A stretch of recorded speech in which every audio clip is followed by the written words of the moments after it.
Okay, let's do this. You know what? My Bible, my Bible is in this jacket. Okay, so we're going to talk about the doctrine that came to flourish in the second through the fifth centuries, and it had a huge impact upon Christianity, and will set us up for some of the church councils that are going to be taking place actually in the third century and then in the fourth century. And why they gathered together in these councils, why do they do that? Well, because of some of the background we're about to paint right here. So the first doctrine that we're going to examine is Gnosticism. But so before we glance at the chart here, let's do this, and we'll look at our passage will be 1 John chapter 1, verses 1 through 4. 1 John 1, 1 through 4.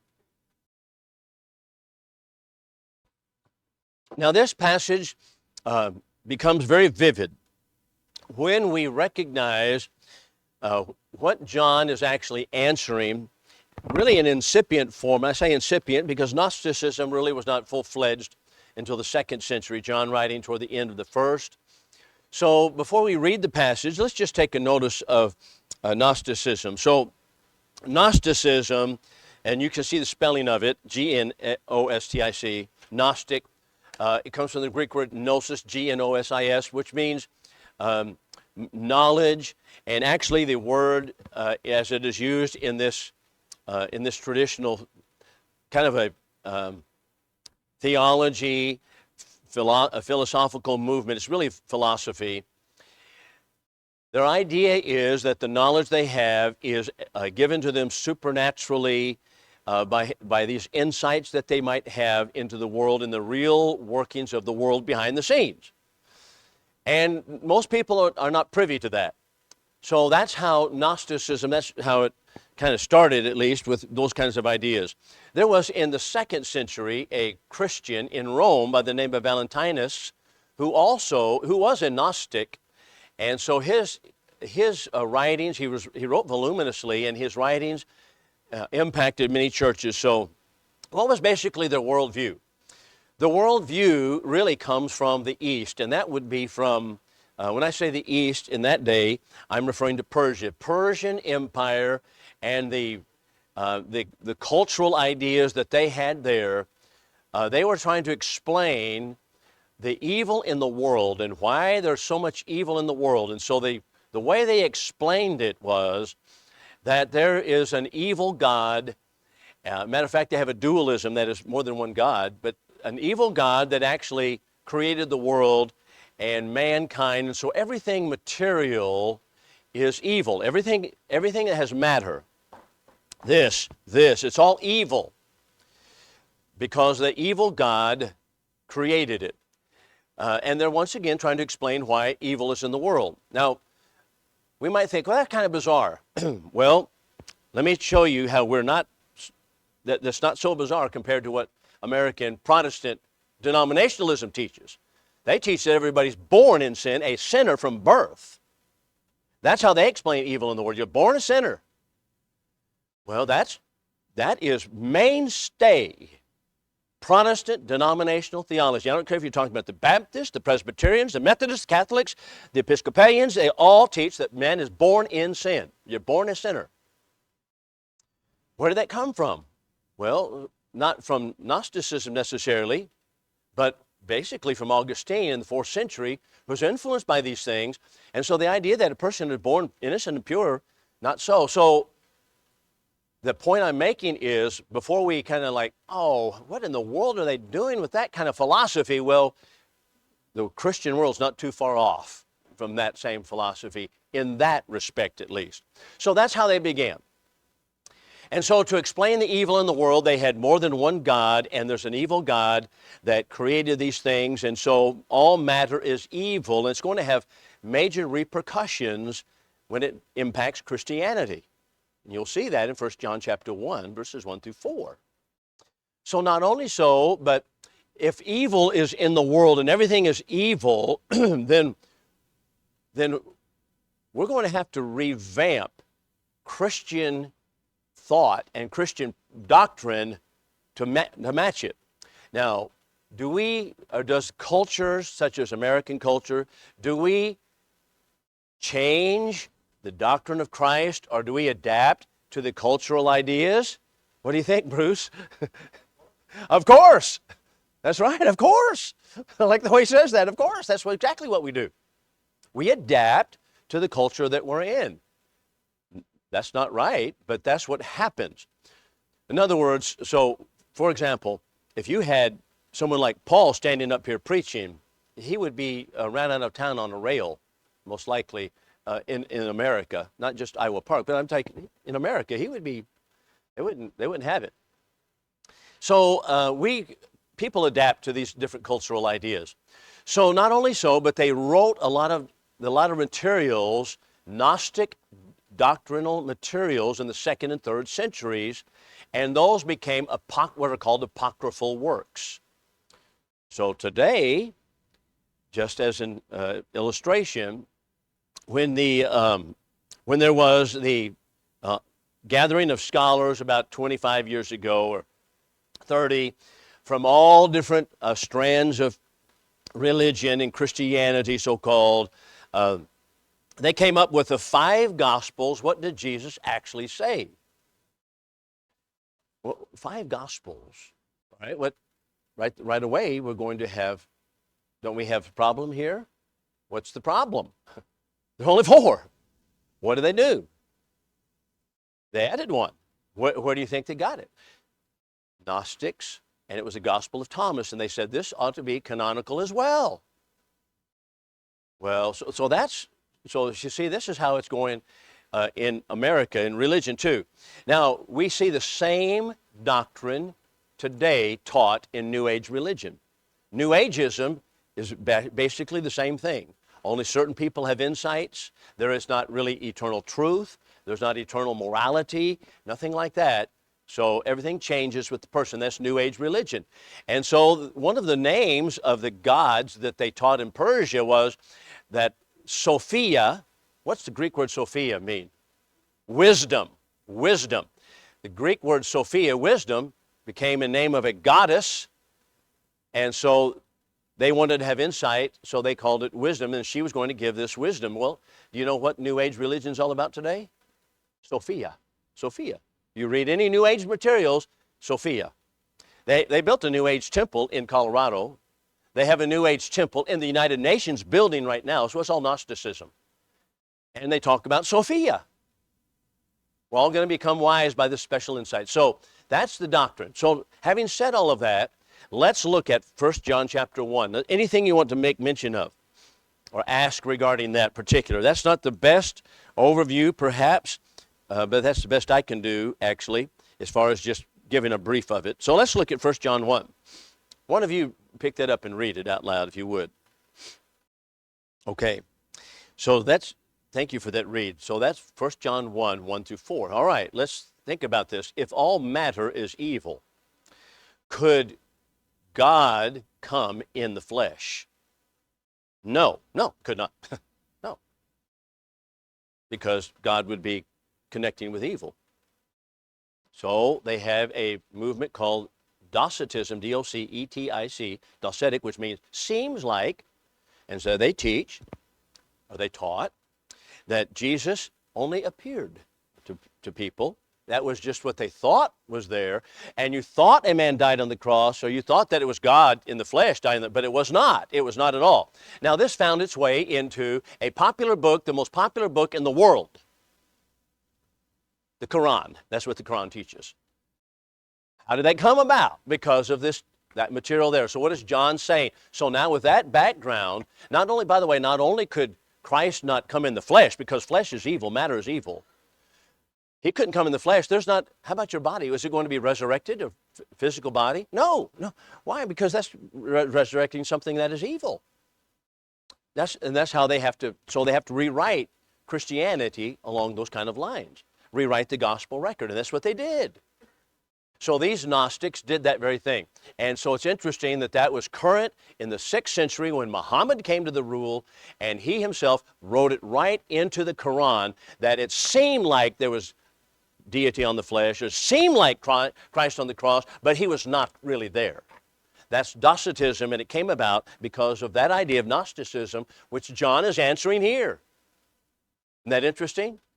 So it's not just like, oh, okay, this is ancient history stuff. We don't need it. No, this is what the Quran says in Surah 2. So, having said that, let's look at 1 John 1 then. He said that which was from the beginning, and he's speaking in neuter terms, generic terms. He's referring to Jesus Christ, obviously. And that which we have heard, now we have the word seen with our eyes. All right, so he is trying to underscore a point here, drawing a dark line. We have seen him, and the word horao means we perceived him with our eyes. We saw him, right? But he doesn't stop there, does he? Then he goes on to say then he says we beheld. Do you know that's a different Greek word, and it's theodzomai, which means I examined him carefully. Okay, I saw him, and I examined him carefully. Now, what does he mean by that? Well, he tells you the next line. Our hands handled him. He was here in the flesh. In other words, what's he answering? He's answering the very thing that we're talking about concerning the word of life, and that, of course, is a reference to Christ.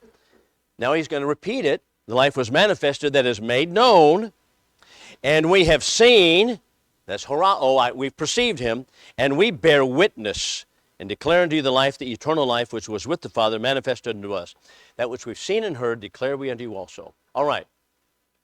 Now here's something else. This is an aside on that particular text.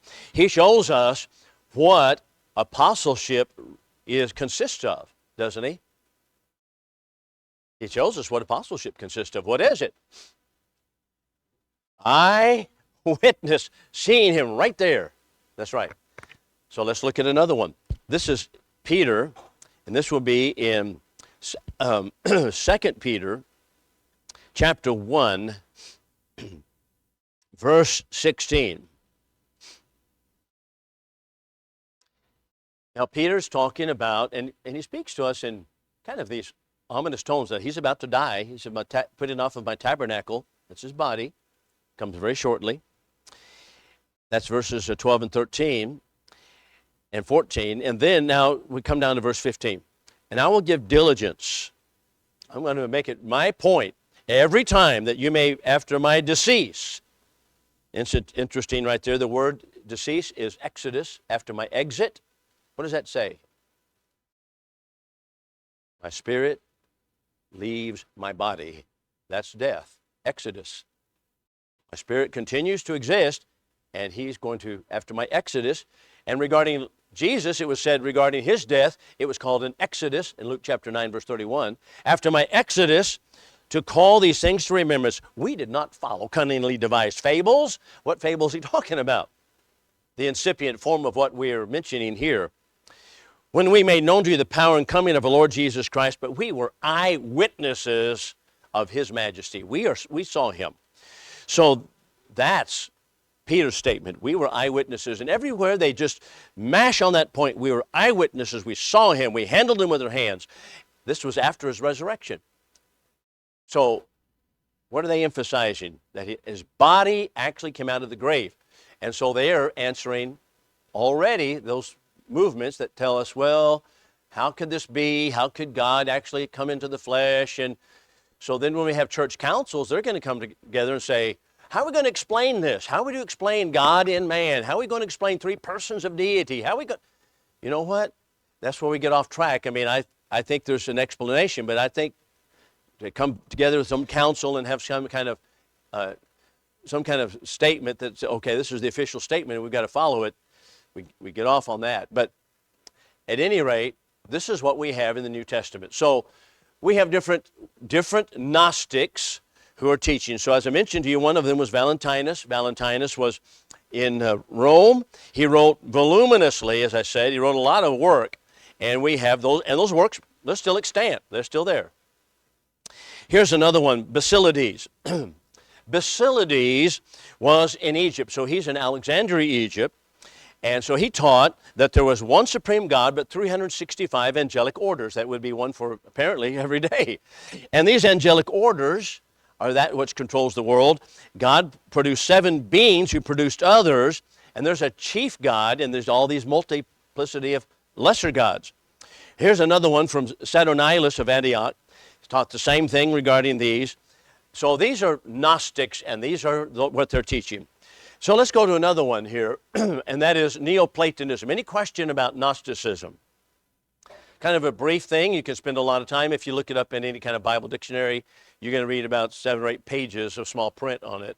So that's just summarizing a little bit of it. Okay, here's another one. This is just like almost the same thing, Neoplatonism, that God is above the world. He can't have anything to do with the world because the world is evil, God is good. So how can God interact with the world? Can't. That's right, can't. So they have to create, in the philosophy, lesser gods, and these lesser gods are the ones that interact. And that's exactly what Neoplatonism is all about. So there are a lot of people here we can mention, but here's another one. This is interesting too. Manichaeism, that would be letter C. Manichaeism took this mystery religion from Zoroaster, that would be in Persia, same type of thing, and telling us the lesser gods created the world and but the supreme God has nothing to do with it. Then you have, this is interesting, Ebionites. Who are the Ebionites? Ebionites were Jewish teachers. They were Jews. And they made a heavy impact upon the churches in the 2nd and 3rd centuries. Judaism. We've been talking about it in a sermon series, how this has happened, and that's exactly where it came from. This Jewish ideas. And so Ebionites, they denied the divinity of Christ. They denied the virgin birth. By the way, do you know that we have brethren today who deny the virgin birth of Christ? Teaching in our schools? Right. And this has been going on for about 40 years, by the way. About 40 years ago, I remember in the magazine Wineskins came out, one of the guys said, denied the virgin birth. This has been going on a long time. This was out of Nashville, Tennessee, Rubel Shelley's magazine. But that's been happening for a long time. And these are the people that are lodged in our Christian colleges. Yeah, denied the virgin birth. Yep. I had a professor who denied the knowledge of Christ, the foreknowledge of Christ, said, this was Harold Hazelip, he told me that Christ was surprised that the Jews rejected him. He came to a point where he realized, wow, I'm going to be rejected by the Jews. That's right.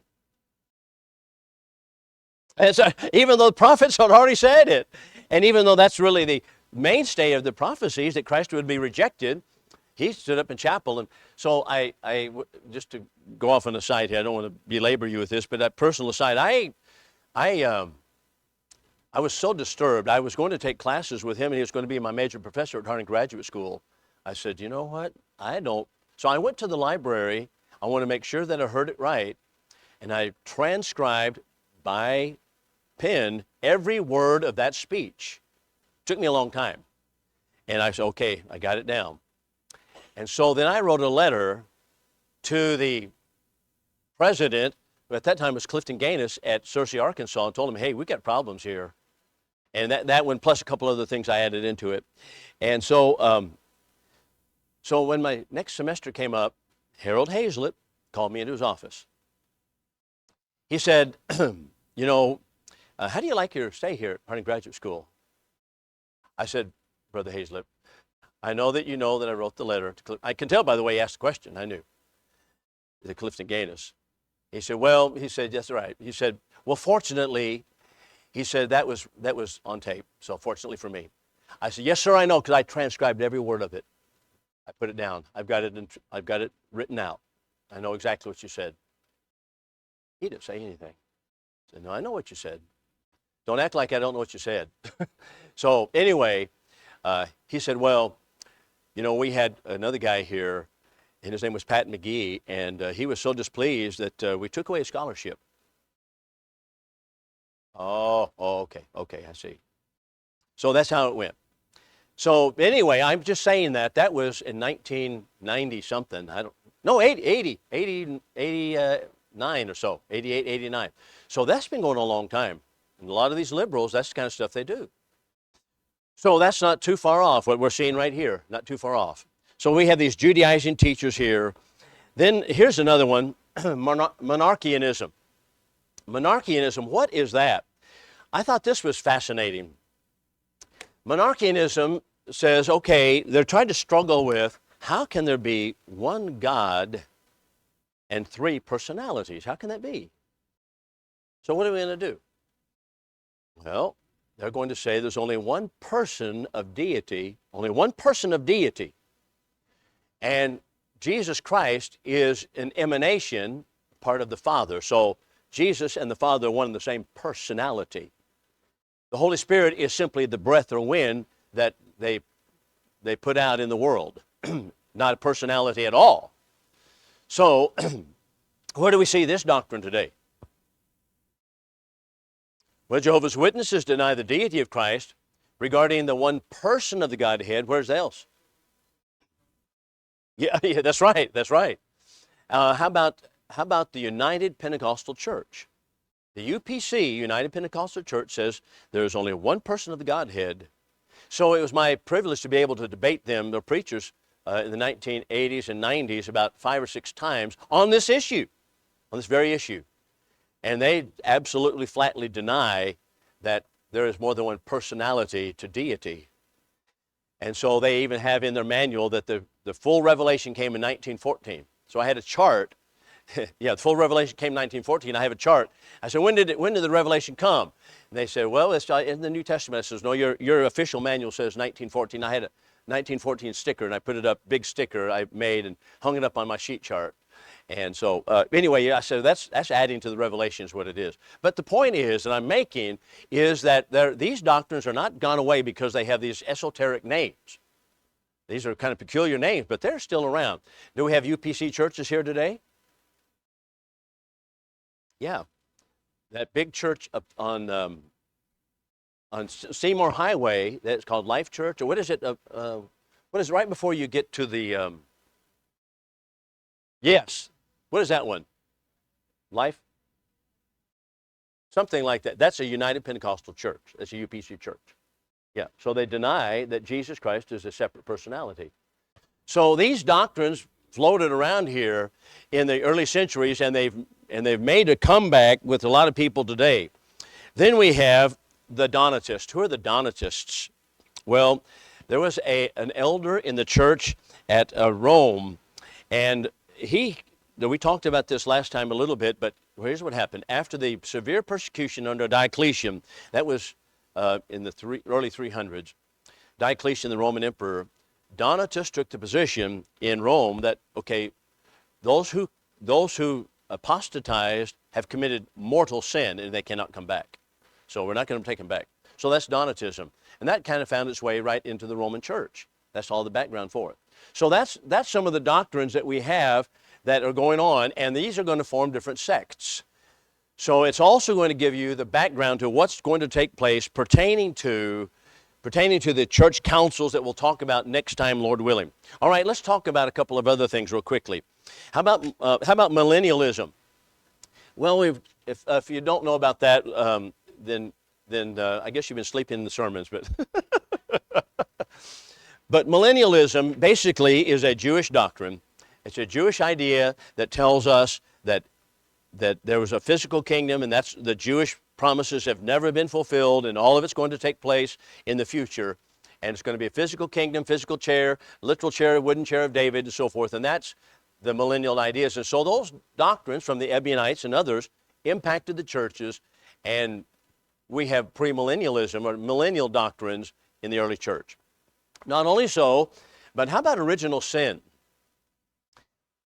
Augustine. So Augustine was in the 4th century. Augustine taught that people are born in sin, that you're born a sinner. And this was taught in all denominations. It has been. Roman Catholic Church, Presbyterian came out of it.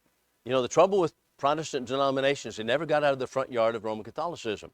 So we're either talking about Presbyterianism, Methodism, Baptistism, Episcopalianism. They all teach that men are born in sin. Well, that's going to have huge ramifications. What are some of the ramifications going to be? Now, first of all, does the Bible teach that? No. Let's look at let's look at Ezekiel chapter 18 and verse 20. I don't have my Old Testament with me. Someone read that one out for me. Ezekiel 18 and verse 20. The son shall not bear the iniquity of the father will not bear the iniquity of the son. Now, Ezekiel was saying that because in captivity, where he was, the Jews were saying, well, we are suffering because of our father's sins. And that's why, because we've inherited their sin and we've inherited the repercussions from them. He says, no, you'll not bear the iniquity of your fathers. It's not going to be that way. And the Bible's clear that sin is defined as, what is sin defined as, by the way? How would you define sin biblically from a passage in the Bible? Okay, separation from God. What passage would we think about on that one? In Genesis, okay, Adam was separated from God. I'll say that's the result of his sin. But what was the sin? What's sin itself? Disobedience. What did you say? Yeah, disobedience. So in 1 John chapter 3 and verse 4, see, we're in 1 John still, I think, or maybe we kind of scooted around here a little bit. Sin is said to be lawlessness acting outside the law. Everyone that commits sin commits lawlessness, and sin is lawlessness, that is acting outside the law. That's what sin is. Sin is something that we do. It is not something that we inherit. Let's look at another passage. Let's go to our book of Romans. Now, we'll be in next week, Lord willing, we'll be in the book of Romans. We're starting a brand new series on the book of Romans next week. We have some things to say about that later on. But let's look at Romans chapter 3, first of all. So Paul's goal here is to describe what the whole world is being in sin. And he's using quotations from the Old Testament, and so many of them from Psalms. You'll see footnotes, Psalms, Isaiah, so forth. So he says, this is verse 9 and following, what then are we, that's Jews, better than they, Gentiles, that is, no in no wise, for we before laid to the charge, both of Jews and Greeks, they are all under sin. All right. Now you might expect at that point him to say, because we're all born in sin. But he doesn't say that. As it is written, there is none righteous, no, not one. There is none that understandeth, there is none that seeketh after God. Now what do we have? They have all what? Turned aside. They are together become, not they were born that way, they have become unprofitable. Sin is turning aside from the way. It is to become unprofitable. It is not something with which you're born. You're in the right way, but you turn aside out of it. So let's go to chapter 4 for a moment. This is chapter 4 and verse 15. Paul tells us regarding the law, speaking of the law of Moses, the law came in besides that, or the law rather works wrath, but where there is no law, neither is there transgression. Why is that? Because sin is a transgression of the law. That's why. Sin is transgression of the law. So how can a person be born in sin? Cannot be born in sin. In old-time religion, they would say, for example, Raccoon John Smith grew up in the Baptist church, and he was taught everybody's born in sin, and babies that die in infancy, some are going to heaven and some are going to hell. That's the way it is. And he changed his tune when he was away from his house one night. His log cabin, he was down in Alabama, and his house caught on fire. He and his wife were out taking care of the sick. His house caught on fire, burned up his 2 children, killed them in the rage. And that is the burning inferno there, killed his children. And he had to rethink. It was troubled him immensely, not only the death of the children, but also they burned alive. And are they going to be burning in hell too? He just could not come to grips with that. It's so sad. His wife, Anne, she was so brokenhearted that she sat by the graves consistently, and then she died about 3 months later. She just died brokenhearted. She just passed. And so he had no home. He had nothing at all. They were staying with friends, and he had no children, no wife. He didn't have a change of clothes hardly. He went back to Kentucky, where he's from, and he stood up to preach. And when he started preaching, he went to a big Baptist camp meeting, and he started to preach, and he said, you know, brethren, something's wrong somewhere. I don't know where it is. Something's wrong. And he sat down. They asked him to preach. Well, he finally found the truth that people are not born in sin. And he found it through the paper of Alexander Campbell. So the point I'm making is that in old-time religion, they taught that the children are going to be lost, going to hell. Now that's so unpalatable today that they don't teach it that way, but they say, well, they're born with a proclivity to sin, and that's why they sin. So they're not really going to hell if they die in infancy or die as a child, but when they come of age, they sin because we all have this nature on us that makes us sin. What about that? And the proof of it is the fact that we sin, so therefore we're born with a nature to sin. How about Adam?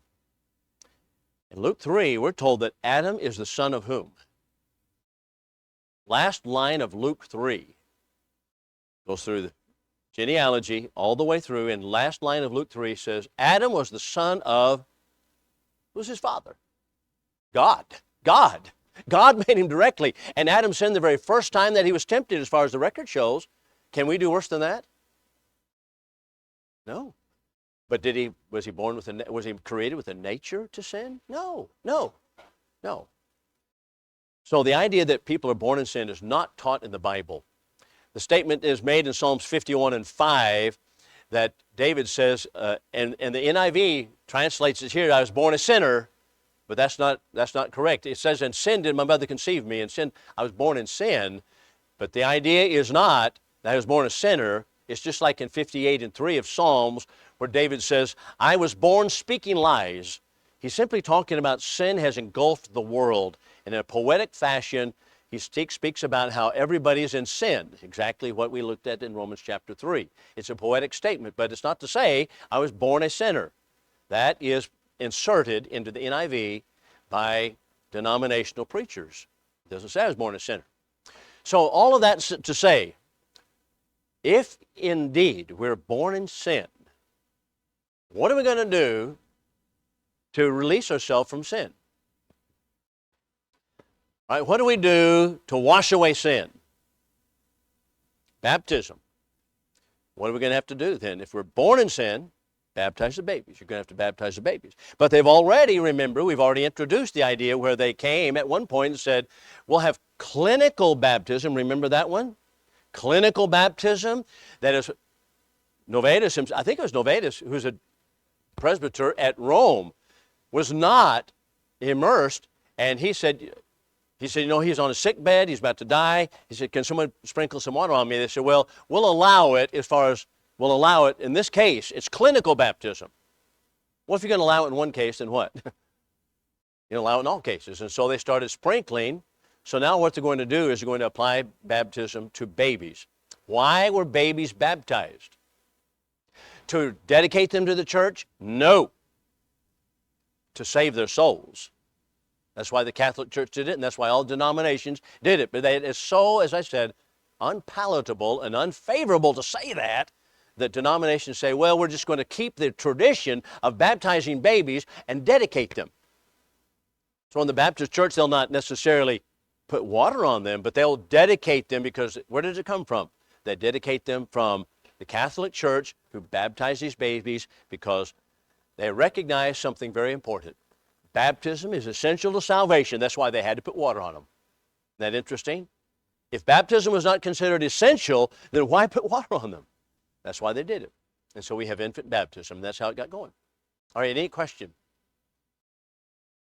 So that's background how things got rolling. Next week we'll look at the church councils, and they started getting together talking about these false doctrines and what are we going to do and what kind of edicts are we going to issue. We'll talk about that. And we need to talk about the canon of Scripture when we get to the Council of Nicaea and 325 also. All right, anything to add or subtract from the lesson? All right. Thank you for your participation.